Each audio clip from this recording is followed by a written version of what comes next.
I normally don't do follow-up videos, but I've been having a blast on Marvel Rivals. So much so that I actually decided to queue ranked and see how far I could get. Spoiler alert, I hit Grandmaster in under 2 weeks. A lot of the coin flip energy I mentioned in the previous video is still there, same as in any rank system on any competitive game you'll ever play. You'll still get unwinnable games in whatever rank you were in, and you'll get games where it's a free win. However, this is more or less my thought process on how and why I got through every rank that I did. In terms of bronze to gold, it's just a case of picking what you feel comfortable with and focusing on what you're doing. It's a good way to not pick up bad habits such as overextending or mispositioning in a real bad spot, and this goes for every role in the game. For tanks, it's a case of not overextending when trying to make space for the rest of the team. It's a fine balancing act between not playing too scared and not playing too aggressive. There is a sweet spot for playing tank effectively, alongside peeling for anyone that wants to really sink their claws into your team. For defensive abilities such as Magneto Bubbles, they are extremely effective for anti-dive. Also, make plays with your ultimate to set your team up. Stranger's Eye being a perfect example of this. You stun both healers, or even if you stun one, most likely the healer will die. Magneto ultimate is extremely good at absorbing continuous streams of big damage, like Star-Lord's ultimate or Punisher's. But Punisher is more of a case of, are you fast enough to throw the orb at him without overloading it? And if you can, the thing is with Frank and his ultimate, he can't really move. He will die as soon as that orb hits him, unless he's under the effects of a Lunar ultimate, but even then, I don't think Lunar ultimate will be able to save you from a single burst of damage. Very good at continuous streams though. Penny is a pretty good tank for defense. Overhealth shield when standing in a web, free movement speed, and the general displacement of her ultimate. And her stun? Do I need to talk about her stun?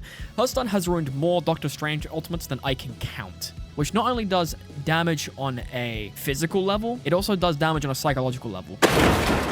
For DPS, play off angles. Genuinely play off angles. But also don't be afraid to get stuck into a skirmish. If you feel like you can win a 1v1, then take a 1v1, but most of the time, you won't be fighting 1v1. Just applying damage and pressure to wherever it's needed on the map, and if you're playing a backline diver like Black Panther, Psylocke, or even Iron Fist, always have a health pack location memorized, as you'll more than likely never be in the direct line of sight for your healers. And for the other side of the spectrum, you have the DPS that sit in the middle of their team. Hit scans such as hell pretty much ruin people's day, and if you can actually hit your daggers and not miss, plus her ultimate is infamous to say the least. Punisher can run over people if you play him well enough, especially when paired with a rocket. Same goes for Bucky for that matter. Armed and dangerous! Again! Again! Again! And Star-Lord can go in and out of fights like no one's business and gets away with some of the really stupid shit with his iframes. Most of the time, you'll be poking, you'll just be like a little weasel. You just sit there, you shoot at them for a bit, and when they start shooting back, you flip back into your team. You get heals, rinse and repeat until eventually you get your ultimate charged. Wait for one of the really big defensive ultimates or one of the really important parts of an enemy player's team. Then you pop your ult and wipe the whole team. But if you're unlucky, you'll still get one or two. Minimum. Hawkeye exists. He ruins people's days in bronze to gold for good reason. Being too short from across the multiverse is one thing. Then you hear his ult go off, and you have no defensive ultimate to counter that, and you know you're in for a bad time. For supports, it's as simple as this. Defensive ultimates are a key for keeping most of your team alive, especially if the enemy team wants to synergize with multiple ultimates at a time. Luna, Cloak and Dagger, and Mantis pretty much shut down on most ultimates in the game with their own. Luna being the most effective at this, especially if you're one of those cretins that spam the scroll wheel switching between channels thing to give them both the damage and the healing, because every time you see a Luna ult, it's just not fun. 12-second Zenyatta ultimate, basically. Good luck dealing with that. Mantis deals good damage. Cloak can dodge pretty much anything with Dark Teleportation. Like, you do not know Euphoria until you dodge a Jeff ultimate in overtime with Cloak. I've made a Jeff mold or two.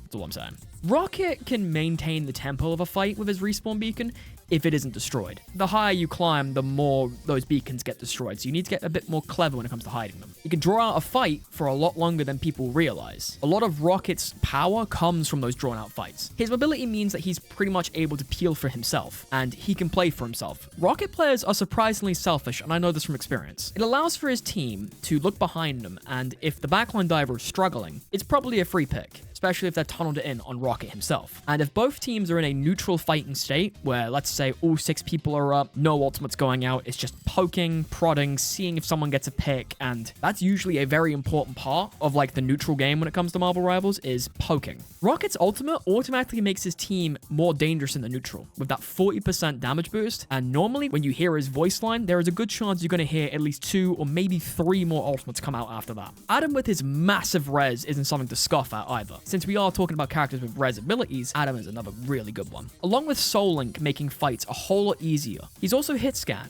meaning that he can deal with the pesky nat characters like Iron Man, Star-Lord, but normally when it comes to bronze to gold, you stick to it, stick to the characters you like, you refine your playstyle, and hopefully you end up in Plat. Now, when you get to Plat, that's where people actually start paying attention and synergizing. Ult combos, team up usage, and at rare times, communication, which is a really big thing. Communicate with your team. Even if you don't have a microphone, always ping if you see an enemy out of position or if you need healing. These things matter in the long run, especially when certain ping can provide crucial information to your team. Communication is what got me out of Plat as fast as possible. Plat as a rank is not super hard to play in. The moment people start utilizing communication methods and start calling stuff out is when you start hard snowballing games, because everyone is on the same page, they're on the same wavelength, and it's amazing what a little bit of good communication can do for winning games. That is a habit you should start to build. Always communicate when you get a pick or when you get like a piece of information that is genuinely considered important. Another thing to add here, because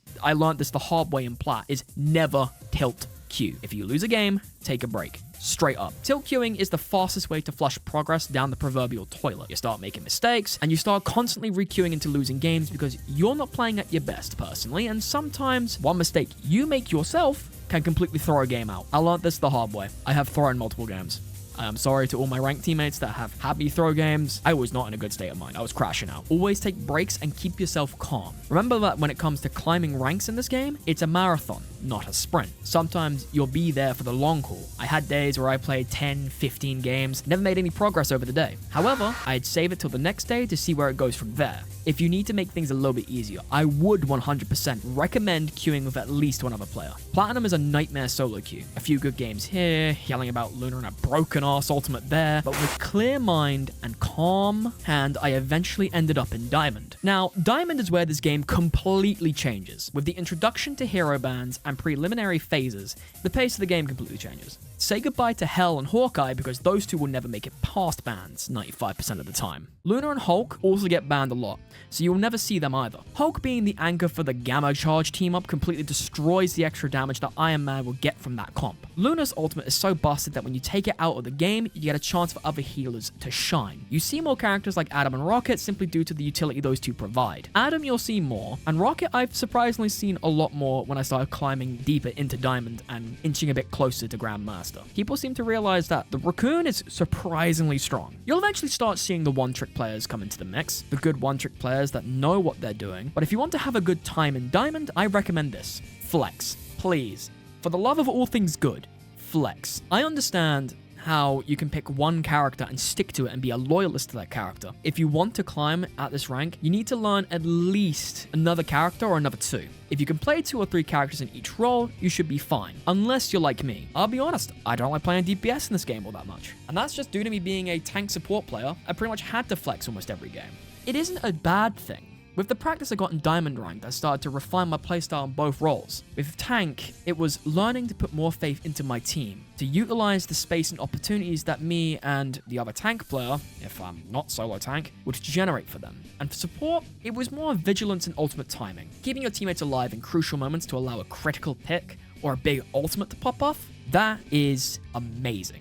Especially when you get a good cloak and dagger roll, or just a good mantis soul, genuinely critical picks that can flip a fight or flip a game-ending play on top of its head. And for DPS, well, it's pretty simple for DPS. You either wait for a critical pick to pop off and go crazy, or, if you're diving, kill the backline and win the fight for free. In the mind of a DPS, the only good enemy support is a dead enemy support. I'ma say it, supports are the anchor for a team's success in this game. You can play 1-3-2. 1 tank, 3 DPS, 2 support. You can play 2-2-2, but you should never, ever go into a game without support. Healing is so crucial in this game, it's not even funny. And normally, if it's a balanced comp of a 1-3-2 versus a 2-2-2 or something like that, the moment one of the healers on each team goes, it starts crumbling from there. So please, if you can, And this goes to all my support all the support mains out there, because I feel your pain. Please keep an eye on us. Sometimes it's hard to heal when we're being dove by a Magic, a Black Panther, and a Psylocke. Please, I beg of you.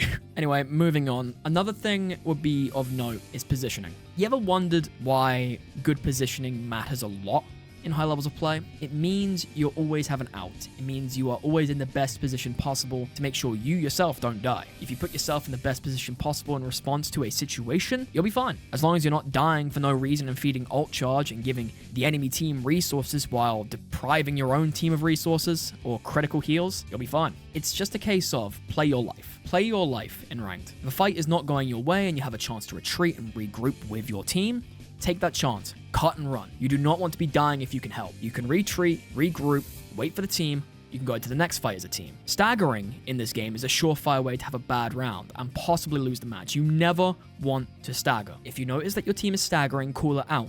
Tell them to wait for everyone else to come back up.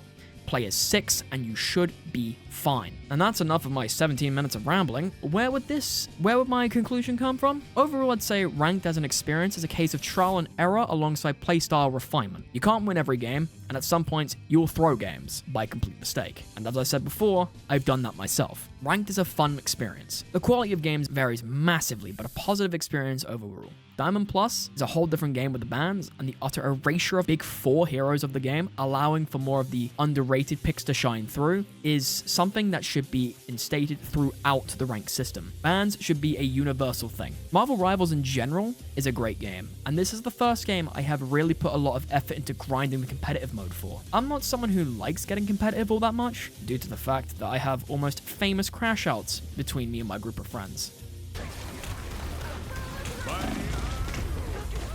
What the fuck? It's not pretty. Anyway, I'm going to say it's a good time to end this little rambling session of mine, and I'm gonna go get back to binge watching the entire MCU. Like, comment, subscribe if you really feel like it. The Discord is a thing that exists, and if you like talking about various video games or just chatting about random things altogether, there's a few other people that like to do that over there. And, I don't know, probably around on Twitter or something. This has been Azura, guys, and I'll be seeing you peeps in the next video. Bye-bye.